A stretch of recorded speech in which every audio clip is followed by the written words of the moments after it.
This video is here to provide 2 additional alternatives for you.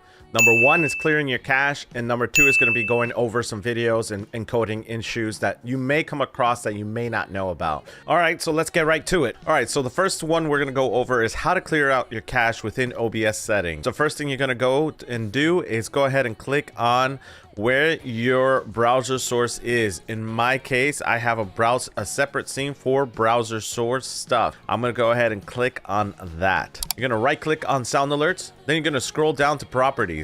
Once you get to properties, this option will go ahead and pop up, and you're going to scroll all the way down to where you see refresh cache of current page. What this is going to do is going to refresh your browser source, so that way you can go ahead and try your alerts once again. That way there is nothing in pending or any new alerts that might be in the queue. You're going to clear it out completely.